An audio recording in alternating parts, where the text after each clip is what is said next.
નમસ્કાર દર્શક મિત્રો, શેરબજારના ધબકારા કાર્યક્રમમાં આપનું સ્વાગત છે. આપની સાથે હું છું શિવમ. દર્શક મિત્રો, શેરબજારના ધબકારા કાર્યક્રમમાં વાત કરીશું ગઈકાલે જે આપણે ચર્ચા કરી હતી સમગ્ર દિવસ દરમિયાન કેવું રહ્યું માર્કેટ, આજે માર્કેટની સ્થિતિ કેવી રહી શકે છે, અલગ અલગ ઇન્સ્ટ્રુમેન્ટ પર ખાસ ચર્ચા કરીશું. તે ઇન્સ્ટ્રુમેન્ટના કેવા લેવલ છે રહેશે, સાથે જ અન્ય કયા મહત્ત્વના જે સમાચાર છે, મહત્ત્વની ન્યૂઝ છે કે જે હવે પણ ખાસ ધ્યાનમાં રાખવા જેવી બાબત છે અને તેના પર આપણે આજે ચર્ચા કરવાના છીએ. સાથે જ આપના પણ કોઈ સવાલ હોય તો તે પણ આ કાર્યક્રમમાં પૂછી શકો છો. આપના ટીવી સ્ક્રીન પર નંબર ફ્લેશ થઈ રહ્યો છે, તેના પર આપ ફોન કરો અને આપના જે સવાલ છે તે અમારા માર્કેટ એક્સપર્ટને અહીંયા પૂછી શકો છો. તો શરૂઆત કરીએ આજના આપણા કાર્યક્રમની. શેરબજારના ધબકારા આપણી સાથે જોડાઈ ગયા છે માર્કેટ એક્સપર્ટ હરેશ મોતિયાની. હરેશભાઈ, સ્વાગત છે આપનું. ગુડ મોર્નિંગ અને નમસ્કાર દર્શક. તો સૌથી પહેલાં તો ગઈકાલે જે પ્રકારે ચર્ચા કરી હતી સમગ્ર દિવસ દરમિયાન કેવું રહ્યું માર્કેટ, સાથે આજે કઈ કઈ બાબતો ખાસ ધ્યાનમાં રાખવા જેવી છે, શું રહેશે આજે? મારા ખ્યાલ મુજબ તો સ્ટોરી સેમ જ છે શિવમ. કોઈ વધારે ચેન્જ હાલના તબક્કે તો કઈ દેખાતું નથી. હા, ક્વાઇટ પોસિબલ આજે બેંક નિફ્ટીનો છેલ્લો દિવસ છે વલણનો. મે બી કદાચ એના હિસાબે કઈક મુવમેન્ટ આવી જાય તો something okay different, but basically no change. See FII વેચવાલ તો ત્યાં ડીઆઈઆઈ ખરીદા. આપ ક્રૂડ જુઓ તો એ જ 90 ની નજીક. Not good. મીન્સ તમને શું કંઈક મુવમેન્ટ માટે કંઈક જોઈએ છે. 22,500 એક કોલ પુટ પ્રમાણે કહો કે સાયકોલોજીકલી કહીએ આપણે તો એક સ્ટ્રોંગ રેઝિસ્ટન્સ દેખાય છે. છેલ્લા ચાર્ટ જોઈ રહ્યો છું તો છેલ્લા 20 દિવસની અંદર કે છેલ્લા કેટલાક સમયમાં 22,500 ની નજીક જેમ આવે છે ત્યાં તમને સેલિંગ પ્રેશર જોવા મળી જાય છે. ગઈકાલે ઇન્ટરડેમાં ગ્લોબલ ક્યુઝ નેગેટિવ હતા, આપણા માર્કેટ પણ નેગેટિવ ઓપન થયું. નેગેટિવ ઓપન થઈને ત્યાંથી ખરીદી આવી ગઈ. ખરીદી આવીને ફરી પાછો 22,500 ની ઉપર ગઈ અને જેમ ઉપર ગઈ નથી કે બપોર પછી પાછો ત્યાં આપણને સેલિંગ જોવા મળી. સો આ બધી વસ્તુ આપણને ખબર છે, બધાને ખબર છે. તો કઈક નવીનતા કઈક અંદરથી આવે જેથી we can plan hour future trade, right? તો એવું કંઈક અંદરથી અત્યારે મળતું નથી કે ક્યાંકથી કઈ સંકેત કહીએ કે હિન્ટ આવતી નથી. નો ડાઉટ આંકડાઓ બધા સારા આવી રહ્યા છે, એટલી ખબર પડે છે અહીંયાથી કે માર્કેટ મજબૂત છે, અપ ટ્રેન્ડમાં છે, ક્યાંક કોન્સોલિડેશન ફેઝમાં છે. તો એ પ્રમાણે તમને stop loss risk reward ratio જ ખાલી આપણે ચેક કરવાનું છે અને જે સ્ટોક સ્પેસિફિક મુવમેન્ટ આવતી હોય છે for that right catch, right? તમે રમો છો કે તમે જુઓ છો તો તમે જુઓ તો ફિલ્ડર, જે નવું ફિલ્ડર હોય છે એટલે ફોરગેટ અબાઉટ, એ બંને જણા તો એવરી બોલર મીન્સ એ લોકોનું ઇન્વોલ્વમેન્ટ હોય છે. બોલરનું તો હોય છે. વિકેટ કીપર બી એટલો જ એલર્ટ હોય છે, ફિલ્ડર બી એટલા જ એલર્ટ હોય છે. કેમ કે તમને ખબર છે કે બેટ્સમેન કયો શોટ મારવાનો છે, ઉપર કેચ આપવાનો છે કે કવર ઉપર આપવાનો છે કે લોંગ ઓન લોંગ ઓફ, કઈ બાજુ શોટ મારવાનો છે આપણને એમને ખબર નથી હોતી. But the fielder is alert, right? બધા ફિલ્ડર એલર્ટ હોય છે. બસ હાલના તબક્કે we are into that same category. આપણે એલર્ટ થવાનું છે કે કયો સ્ટોક છે કે જ્યાં તમને મુવમેન્ટ જોવા મળે. જેમ 2 દિવસથી કહીએ તો મેટલ ઇઝ સમવોટ અટ્રેક્ટિવ. ગઈકાલે એનએમડીસી માં કંઈક અટ્રેક્શન જોવા મળ્યું. મેં આપણે ઘણા બધા ઇન્સ્ટ્રુમેન્ટ્સ આપ્યા છે, એ બધામાં વોચ લિસ્ટમાંથી તમે જોવા જાઓ તો તમને ઘણી બધી વસ્તુ તમને ઇન્ટરડેમાં પોઝિટિવ નેગેટિવ તમને જોવા મળશે. ફોર એક્ઝામ્પલ એક ઇન્સ્ટ્રુમેન્ટની વાત કરું તો ખાલી તો એબોટ ઇન્ડિયા, તો આઈ હેડ એલર્ટેડ બાય કે એબોટ ઇન્ડિયા છે તો 2 દિવસથી તમે જુઓ તો એબોટ ઇન્ડિયામાં તમને ક્યાંક આપણા લેવલથી તમને મંદી જ જોવા મળે છે, રાઈટ? સેલિંગ પ્રેશર જ જોવા મળે છે. No doubt it had given a positive breakout. Positive breakout આપ્યા બાદ એને ફોલોઅપ તેજી નથી આપ્યું. પણ 2 દિવસથી આપણે ઇન્ટરડે ચાર્ટ જોવા જઈએ અને અવરલી બી જોવા જઈએ તો અવરલી પ્રમાણે પણ ઇટ ઇઝ મીન્સ ઇન્ટરડે જો તમારે કામ કરવું છે તો ઇન્ટરડેમાં it is giving a negative. આ એક ઇન્સ્ટ્રુમેન્ટની વાત કરી. હું બીજા ઇન્સ્ટ્રુમેન્ટની બી વાત કરવા જાઉં તો on the positive side Petronet. તો 2 દિવસથી Petronet is moving on the higher side, right. રિલાયન્સની બી મેં વાત કરી હતી. તો 2 દિવસથી રિલાયન્સ જોવા જઈએ તો પરમ દિવસે ઇટ વોઝ ડેડ, ઓલમોસ્ટ જ્યાં હતું ત્યાં જ. ગઈકાલે bit negative but still not much movement, right. તો તમને જો બધા પ્રકારની તમને મુવમેન્ટ અહીંયા આપણને દેખાય છે. So yes, you watch it, check it out and then move forward. Pidilite Industries બી કોન્સોલિડેટ થઈ રહ્યો છે. ઓકે, હું બેસિકલી નિફ્ટીની જ વાત કરું તો નિફ્ટી બેસિકલી જ્યાં બંધ હતું પરમ દિવસે ઓલમોસ્ટ ત્યાંનો ત્યાં ચાલી ગયો છે.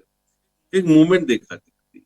એફઆઈઆઈ મેં જેમ વાત કરી કે ભાઈ વેચવાલ છે, ડીઆઈઆઈ બાયર છે. અચ્છા, બંનેની આપણે ફિગર જોવા જઈએ તો વેચવાલ સાઈડ વધારે છે, છતાં માર્કેટ નથી. જે પ્રમાણે ડિક્લાઇન આવવું જોઈએ એ પ્રમાણે વેચવાલી નથી આવી. તો આ તમને અંડર ધ કરંટ એક થોટ પ્રોસેસ આપે છે કે માર્કેટ પોઝિટિવ છે. ડેલી ચાર્ટ ઉપર જોવા જાઉં છું તો ક્યાંક માર્કેટ પોઝિટિવ ટ્રેન્ડમાં છે પણ બ્લેક મારુબુજો કેન્ડલ બનાવે છે. ઇન્ટ્રાડેમાં જોવા જાઉં છું તો ઇન્ટ્રાડેમાં માર્કેટ ગેપ ડાઉન ઓપન થાય છે ને માર્કેટ બાઉન્સ કરી દે છે, સપોર્ટને માન આપીને બાઉન્સ કરી દે છે. આજે ગ્લોબલ ક્યુઝ આપણને પોઝિટિવ મળે છે. ચાઇના માર્કેટ બંધ છે. Let's see what happens. કઈ રીતના મુવમેન્ટ આપણને જોવા મળશે લાઈવ ઉપર જ, રિયલ માર્કેટ ઉપર જ આપણે એને વધારે મે બી કદાચ જજમેન્ટ આપી શકીશું. હાલના તબક્કે જજમેન્ટ આપવું it would be too early rather. હું એમ નથી કહેતો કે it would be stupidity, but હા, અમુક ટાઈમે એવા દિવસ હોય છે કે where you have to wait and watch અને દેન ડિસાઇડ ધ ટ્રેડ. કે જેમ તમને સિગ્નલ મળે decide the trade or just okay see be on the toes. મેં જેમ વાત કરી કે today is a day of a fielder, કે ફિલ્ડરને એલર્ટ રહેવાની જરૂર છે. બોલર અને વિકેટ કીપર ને બેટ્સમેન એ બધા તો એલર્ટ છે જ. આજે you have to be a fielder and let's see તમને મોકો મળે તો એ જોઈને તમે કામ કરો. અચ્છા, બીજા આપણા ઇન્સ્ટ્રુમેન્ટ્સ છે જેના ભૂતકાળમાં હું ચર્ચા કરીને બેઠો છું. એમાં એક ઇન્સ્ટ્રુમેન્ટની હું ચર્ચા કરીશ આજે ફરી.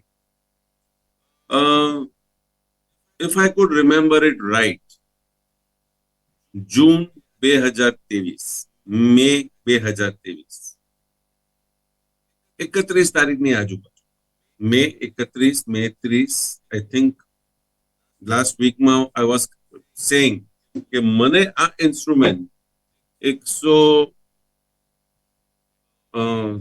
લેવલ હતું 102 રૂપીઝ સમથિંગ, કે મને I should get a close about this level, right. અને I got it and that was L and T finance and holding, L and T F&H. L and T F&H May મહિનામાં we did give a commentary કે 102 રૂપિયા ને 35 પૈસા ઉપર બંધ આપે તો વી આર પોઝિટિવ.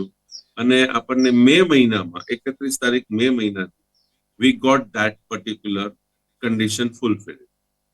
તો બટ નેચરલ છે 31 મે તમે ખરીદી કરો ઓર એલ્સ આપણે ફોલોઅપમાં વાત કરતા હોઈએ છીએ તો follow up is 1st of June, right. તો જૂન મહિનામાં આપણે ખરીદી કરી, ધ પ્રાઇસ વોઝ 104 રૂપીઝ રફલી. 103 રૂપિયા 90 પૈસા બનાવ્યો છે, 104 રૂપિયા 20 પૈસા ઓપન થયો છે, તો હું 104, 105 જ લેવલ ગણીશ. 9 મહિના પૂરા થઈ ગયા છે. આપણે 1 વર્ષની વાત કરીએ. 1 વર્ષમાં કે 9 મહિનામાં તમારા 104 રૂપિયા આજે 170 રૂપીઝ છે. It made a high of 179, 180. આજે 170. અત્યારે સ્ટ્રોંગ સપોર્ટ મને હવે આના અંદર એનીથિંગ બિલો 138 દેખાય છે. તો 138 on the closing basis, daily closing basis કે મંથલીમાં સપોર્ટ આપણે ધ્યાનમાં રાખીને it is still on hold. વચ્ચે આપણે 2-3 ટ્રેડ બી કર્યા એટલે આપણે તમારી cost is less than 100 also. વચ્ચે 10-12 રૂપિયાનો કે 15 રૂપિયાનો મેં તમને ટ્રેડ અપાઈ દીધો લાઈક ટ્રેડિંગ કરીને, તો તમારી કોસ્ટ ઇઝ અરાઉન્ડ 90.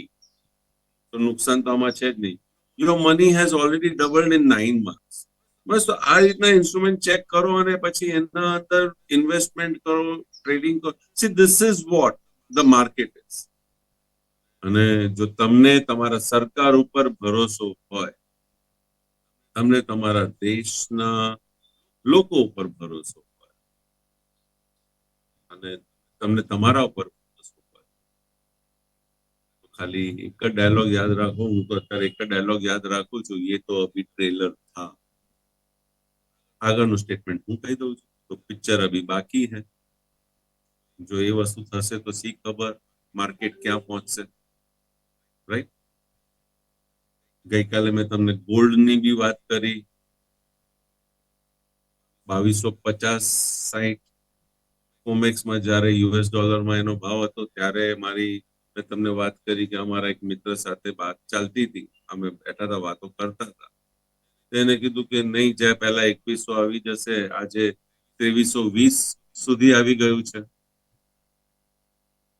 જસ્ટ જો આમાં એક કહેવત હતી, બહુ પહેલા હું એક બેંકમાં ગયો હતો, અહીંયા લાલ દરવાજા સેન્ટ્રલ બેંક છે, કોઈને મળવા ગયો તો not for any particular work, એક just to have a cup of tea when I was not that active. હું એટલું બધું એક્ટિવ માર્કેટમાં નહોતો, બટ હું ત્યાં ગયો તો એક મિત્રને મળવાને. ત્યાં લિફ્ટની બાજુમાં છે ને ઘણા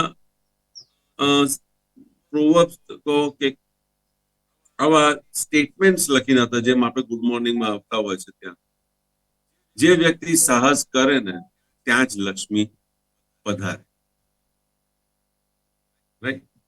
એ મેં વસ્તુ ત્યાં વાંચી હતી ને એ દિવસથી એનો જે ભાવાર્થ છે એ મારા દિમાગમાં આવી ગયો. હવે આપના દિમાગમાં મીન્સ આપ આને ક્યારે ગ્રહણ કરો છો, આપ ક્યારે એને એક્સેપ્ટ કરો છો, એ આપના ઉપર છે, સ્વાભાવિક વાત છે. તો let's see what happens. Gold છે, ક્રૂડ છે, વગેરે વગેરે ઘણું બધું છે માર્કેટમાં. તમારે ખાલી માર્ગદર્શનની જરૂર છે, તમારે નજરની જરૂર છે, તમારે એક્શન લેવાની જરૂર છે. The most important point is આપને એક્શન લેવાની જરૂર છે and you have to move forward, right? આપના પાસે કઈ પ્રશ્ન હોય તો. તો જે પ્રકારે તમામ વાત અત્યારે ખરી છે, શું માર્કેટની સ્થિતિ ખાસ રહી શકે છે તેના પર પણ ખાસ જે પ્રકારે ચર્ચાઓ કે જે થઈ છે. ખાસ જે પ્રકારે હરેશભાઈ જે એક અહેવાલ જે આવ્યો હતો મોંઘવારીને લઈને, એક અહેવાલ જે આવ્યો હતો કે મોંઘવારી જરૂરથી વધી છે, હોમ લોન્સ જે પ્રકારે વધી છે, ઈએમઆઈ છે તે વધી છે, પરંતુ લોકો હોમ લોન્સ એટલા જ પ્રકારમાં વધુને વધુ લઈ રહ્યા છે, ઉપરથી ઘટાડો નથી થઈ રહ્યો, વધારો થઈ રહ્યો છે. તો આ મોંઘવારીની એક બધી આપણે ચર્ચા કરીએ છીએ, પરંતુ બીજી તરફ આ જરૂરિયાતો પણ લોકોની વધતી જઈ રહી છે. શિવમ, જો આના ઉપર છે ને આપણે પોઝિટિવ નેગેટિવ બંને કમેન્ટ પાસ કરી શકીએ છીએ. હવે હું આને કમ્પેર કરું, આપ મારા કરતા ઘણા નાના છો, મારા દીકરાની ઉંમરના છો. એક જનરેશન ચેન્જ છે, generation change as compare to the previous era. તમે સમજો હું શું કહું છું? પ્રીવિયસ એરા, એક યુગ બદલાઈ ગયો છે. અમારો યુગ અલગ હતો. અમારા યુગમાં ઇન્ટરનેટ નહોતું, અમારા યુગમાં ગાઈડ નહોતી, અપેક્ષિત નહોતી. અમારા પાસે ટેક્સ્ટ બુક હતી અને અમે ટેક્સ્ટ બુક ઉપર વાંચતા હતા, અમે લોજિકલી આગળ વધતા હતા. એ જમાનામાં એક જ વ્યક્તિ ઘરમાં, મીન્સ હસબન્ડ વાઈફ અને 1 કે 2 કે 3 છોકરા છોકરીઓ હોય તો ફક્ત ઘરનો ધણી જે હોય means male, he was the money maker. અને વાઈફ જે છે એટલે માં, she was home maker, right? One was money maker, another was home maker. એ રીતના કામ ડિસ્ટ્રીબ્યુટ થયેલું હતું. એઝ ઓન ડેટ બંને વ્યક્તિ અત્યારે હોમ મેકર, બંને હોમ મેકર છે, માં બી હોમ મેકર છે, પિતાજી પણ હોમ મેકર છે, મની મેકર પણ છે. ઘરમાં જે આવક જોઈતી હોય છે તો બંને વ્યક્તિઓ કામ કરતા હોય છે. એ વખતે સ્ટેન્ડર્ડ ઓફ લિવિંગ ઓછો હતો, આજે સ્ટેન્ડર્ડ ઓફ લિવિંગ વધી ગયું છે. તો પ્લસ માઇનસ તમે બંને કરી શકો. તમે કહો છો કે ઇન્ફ્લેશન વધી ગયું છે કેમ, મીન્સ વગેરે વગેરે. ડિમાન્ડ વધે છે, દેખીતી વસ્તુ છે.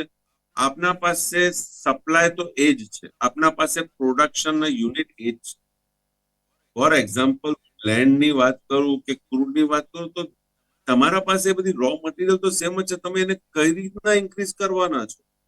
there are certain things કે which are stagnant stable, તમે એનાથી ઉપર વધારે નથી જઈ શકતા. How are you going to manufacture? તો ત્યાં તો તમને ભાવ વધવાના જ છે. હવે બધા એડ્યુકેટેડ થઈ રહ્યા છે, બધા લોકો વર્કર ક્લાસમાંથી એક કે લેબર, હાઈ સ્કિલ્ડ લેબરમાંથી તમે અત્યારે ઓફિસ વર્ક પ્રિફર કરો છો બધા. આજે કાર્પેન્ટર નો દીકરો તમે કહો તો કે કાર્પેન્ટર નો દીકરો એમ કહે કે નહીં, મારે કાર્પેન્ટરી કામ નથી કરવું, મારા પપ્પા કરે છે, બહુ થઈ ગયું, મેં એ જીવન જોઈ લીધું, મારે એ જીવનમાં નથી જવું. Now I want to do something office work. તો એ ભણીને ગણીને ઓફિસ વર્કમાં આવશે, એન્ડ વોટ એવર કેટેગરી. તો તમારા પાસે એક સ્કિલ્ડ લેબર તો જતો રહ્યો. કહેવાનો મતલબ ત્યાં સપ્લાય ઓછી થાય છે, ડિમાન્ડ વધે છે, તો મોંઘવારી તો આવવાની છે. એને કેટર કરવા માટે હવે હસબન્ડ અને વાઈફ, ઘરના બંને વ્યક્તિઓ મહેનત કરે છે, ઇન્કમ ક્રિએટ કરે છે. એન્ડ એક સીધી વસ્તુ છે, હવે એક સમજ આવી ગઈ છે, મીન્સ આ રીતના કે we have inflation is part and parcel of our life. Inflation વધવાનું જ છે, ઘટવાનું તો છે નહીં. તો we have to work to earn more. આપણે આ ઇન્ફ્લેશનને ફાઇટ કરવા માટે આપણે ચર્ચા કરીએ કે આપણે ઝઘડો કરીએ કે આપણે કોઈને કહીએ, બે શબ્દ કહીએ, એના કરતા આપણે આપણી આવડત વધારો અને આપણે બે પૈસા કઈ રીતના વધારે ઘરે લાવી શકીએ છીએ, એ નોકરીમાં હોય કે સાઈડ નોકરી બિઝનેસ કરીએ કે whatever it is, we have to increase our job. તો બસ અત્યારે જે પ્રજા છે એ ટોટલી ડિફરન્ટ થઈ ગઈ છે. એ જમાનામાં no, it was only one person catering the whole family. Today it is 2%, 3%, maybe 4%. So આખું ટ્રેન્ડ બદલાઈ ગયું છે. તો ઇન્ફ્લેશન ઇઝ સમથિંગ ડિફરન્ટ. કહું છું ને, આમાં પોઝિટિવ નેગેટિવ આમાં ઘણી બધી ચર્ચા થઈ શકે છે. C there are many things, ઘણી બધી વસ્તુ છે કે જેની તમને જરૂર નથી. મેં જોયું છે વ્યક્તિ જેની એમ કહીએ કે સેલરી વાત કરું તો સેલરી હાર્ડલી 10,000 છે, પણ એ દર મહિને કે દોઢ મહિને એમનો મોબાઈલ ફોન ચેન્જ કરે છે, લેટેસ્ટ મોબાઈલ ફોન. હવે 10,000 ના પગારમાં, તમારો પગાર 10,000 રૂપિયા છે, તમે કઈ રીતના તમારો ફોન, તમે મોબાઈલ ફોન શેના માટે તમે ચેન્જ કરો છો? ગાડીઓ ચેન્જ થતી હોય છે કે આજે એક ગાડી લીધી, ના હવે નવી ગાડી આવી, ચલો આ ગાડી કાઢો, હવે નવી ગાડી. All status, standard of living. તો તમારું ઇન્ફ્લેશન વધવાનું છે. સી બેસિકલી તમે તમારો પર્પસ સોલ્વ કરો ને. તમને એક વ્હીકલ જોઈએ છે એક જગ્યાથી બીજી જગ્યાએ જવા માટે, યુ નીડ અ વ્હીકલ. તો એક 4 વ્હીલર જો તમને જોઈતું હોય, એક ફેમિલી વ્હીકલ તમને જોઈતું હોય, તો 4 vehicle can be Tata nano, જે સસ્તામાં સસ્તી છે, and can be BMW or Porsche. You decide તમારે કઈ રીતના કરવું છે. એના વચ્ચે ઘણી બધી ગાડીઓ છે. તો યુ હેવ ટુ ડિસાઇડ. હવે તમે સ્ટેટસ મેન્ટેન કરવા માટે, સ્ટેન્ડર્ડ લિવિંગ કરવા માટે તમે બધું કરી રહ્યા છો, તો then you have to work it, then don't cry for it. મને એક શોખ હતો બુલેટનો. તો જ્યારે my health was very good, everything was good, financially sound હું સારો થઈ ગયો, તો મેં બુલેટ લીધી. જ્યારે બુલેટ લેવા ગયો ત્યારે મારા પાસે બે ઓપ્શન હતા બુલેટમાં, 350cc કે 500cc. I love travelling, I use to love travelling. હું આજે બી મને ગમે છે, પણ હવે હેલ્થ પરમિટ કરે તો હું ટ્રાવેલ કરું. તો મેં કીધું મને 500cc આપ, I will travel, I will go to Ambaji, I will go to Pavagadh, means બંને ડાયરેક્શનની મેં વાત કરી દીધી. મેં કીધું હું આમાં બુલેટમાં ક્યાં જઈશ, અને મેં કર્યું બી.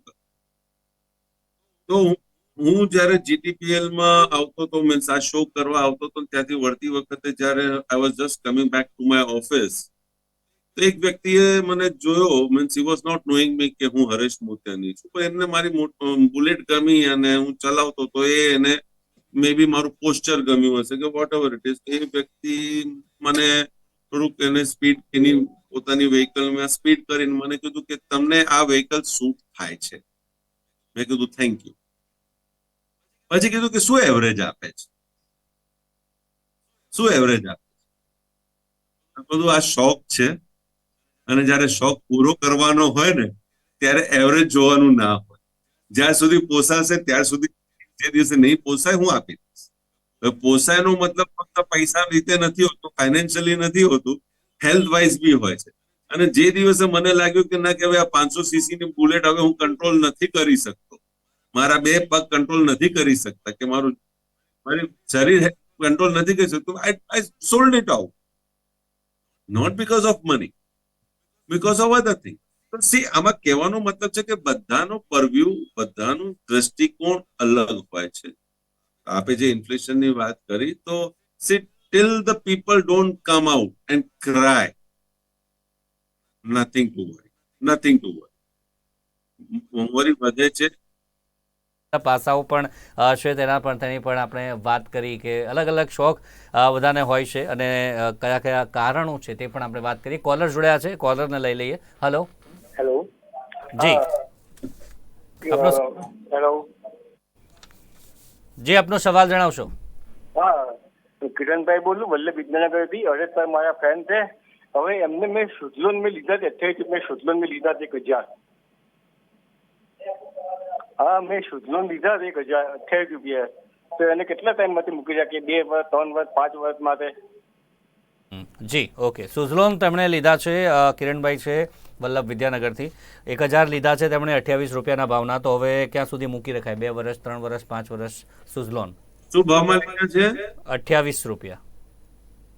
અચ્છા અચ્છા, મને એમનું આખું, એમને જે કન્વર્ઝેશન કર્યું, આપણે જે પ્રશ્ન કીધું, અને એમનું પોતાનું ઇન્ટ્રોડક્શન બી કંઈક આપ્યું છે, જરા મને એનું વર્ણન કરશો, ઇફ યુ ડોન્ટ માઇન્ડ. જી, કિરણનો ફોન ચાલુ છે.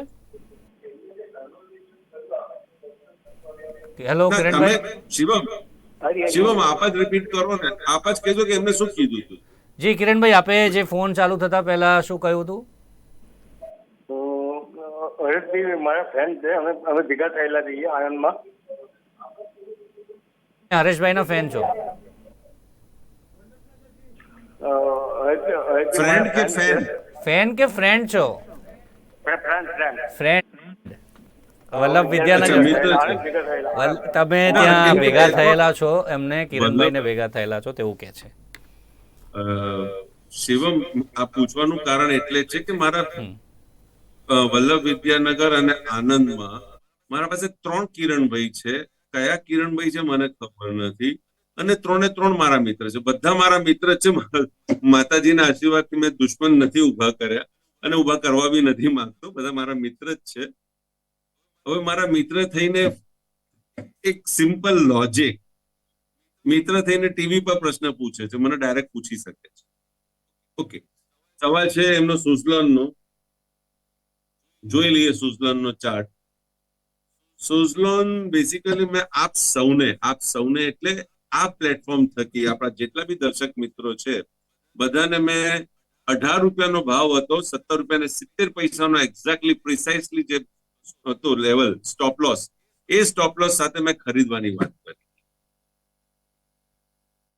18-19 રૂપિયાના, અને ઘણા બધાને મેં અપાયા બી છે. મેં કીધું તો લઈ લો. ભાવ વધીને 50 રૂપિયા ને 60 પૈસા સુધી ગયો છે. એમને 28 રૂપિયામાં લીધું છે.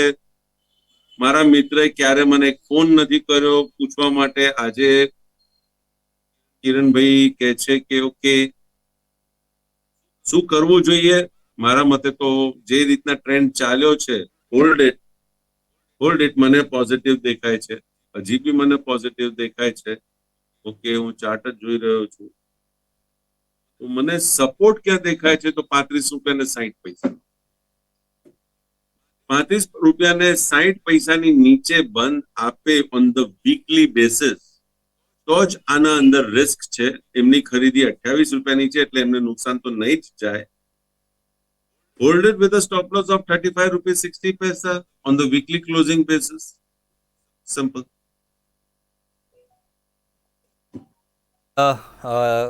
ઇન્સ્ટ્રુમેન્ટ પર અત્યારે આપણે એક જ ચર્ચા કરી, એક કોલર મિત્ર જોડાયા હતા એની પણ ચર્ચા કરી. હરેશભાઈ જે એક જ ઇન્સ્ટ્રુમેન્ટની ચર્ચા કરી છે આજે, પરંતુ જેની પણ ચર્ચા કરી તેમાં આપનું કોઈ પર્સનલ હોલ્ડિંગ કે આપનું કોઈ પર્સનલ ઇન્ટરેસ્ટ? જેમ મેં વાત કરી કે આ ઇન્સ્ટ્રુમેન્ટ મેં ઘણા બધાને મેં અપાયા છે વિથ નો પર્સનલ ઇન્ટરેસ્ટ. આ વસ્તુ ખાસ લખી લેજો. મેં કોઈને બી પર્સનલ ઇન્ટરેસ્ટમાં લઈને ધ્યાનમાં રાખીને આ ઇન્સ્ટ્રુમેન્ટ નથી અપાયું. મને આ ઇન્સ્ટ્રુમેન્ટ એક ટેકનિકલી બ્રેકઆઉટ આવ્યું હતું એટલે મેં કીધું મુકા ખરીદી કરો, અને technically this instrument has given a very good bounce and return. ઘણા બધા વ્યક્તિઓને ઓક્સિજન મીન્સ આમ કહીએ ને કે ઇન્ટેન્સિવ કેર યુનિટમાંથી બહાર કાઢ્યા, કેમ કે સુઝલોનમાં ઘણા વ્યક્તિઓ દુઃખી હતા જે મને ખબર છે. એટલે આ સુઝલોનને લઈને મેં ટીવી પર ચર્ચા કરી હતી. નોર્મલી હું આવા ઇન્સ્ટ્રુમેન્ટની ચર્ચા હું નથી કરતો, રાઈટ? કારણ કે this is an instrument which is not to be taken care of or to be શું કહીએ ને એટલું બધું ધ્યાન આપવા જેવું આ ઇન્સ્ટ્રુમેન્ટ નથી મે બી. બટ કારણ કે એ વખતે ચાર્ટ જે રીતના સંકેત આપતો હતો એટલે મેં કીધું હતું એ ટાઈમે કે ખરીદી કરો ને આ સ્ટોપ લોસ છે and just enjoy the moment. અને માતાજી બોલ વચન સાચું પડી ગયું ને this has given a return. Probably આની જે બુક વેલ્યુ છે એ બુક વેલ્યુ ઇઝ અરાઉન્ડ 64-65. મેં અત્યારે લેટેસ્ટ જોઈ નથી પણ એ વખતે જ્યારે મેં જોઈ હતી તો 64-65 ની આની વેલ્યુ છે. અને જે રીતના પાવર સેક્ટર, સોલર સેક્ટરને જે રીતના મીન્સ રિન્યુએબલ એનર્જીને જે રીતના સરકાર સપોર્ટ કરી રહી છે તો 64-65 is a probable target. It can be achieve. વચ્ચેના બધા ટાર્ગેટ તો અચીવ થઈ ગયા છે. Now my highest target 64-65 probably it may get achieve. જી ચોક્કસથી. તો હરેશભાઈ અત્યારે આપ અમારી સાથે જોડાયા તેમાં થેન્ક યુ વેરી મચ. અમારી સાથે જોડાયા દર્શક મિત્રોને પણ માર્ગદર્શન પૂરું થેન્ક યુ. પાડ્યું. મારું કોઈ પર્સનલ ઇન્ટરેસ્ટ નથી જી. હા, એ હું કહી દઉં સેફી ક્લોઝના પ્રમાણમાં મારું કોઈ પર્સનલ ઇન્ટરેસ્ટ નથી, પણ મારે ઇનડાયરેક્ટલી મારી ફેમિલી ઇન્વોલ્વ છે તો ત્યાં મારું તમે ઇનડાયરેક્ટ ઇન્ટરેસ્ટ તમે જોઈ શકો. ચોક્કસથી આભાર આપનો અમારી સાથે જોડાયા તે બદલ. Thank you very much. તો દર્શક મિત્રો, શેરબજારના ધબકારા કાર્યક્રમમાં અત્યારે બસ આટલું જ. આવતીકાલે ફરીથી મળશું. ત્યાં સુધી રજા આપશો. જોતા રહો નિર્માણ ન્યૂઝ. નમસ્કાર.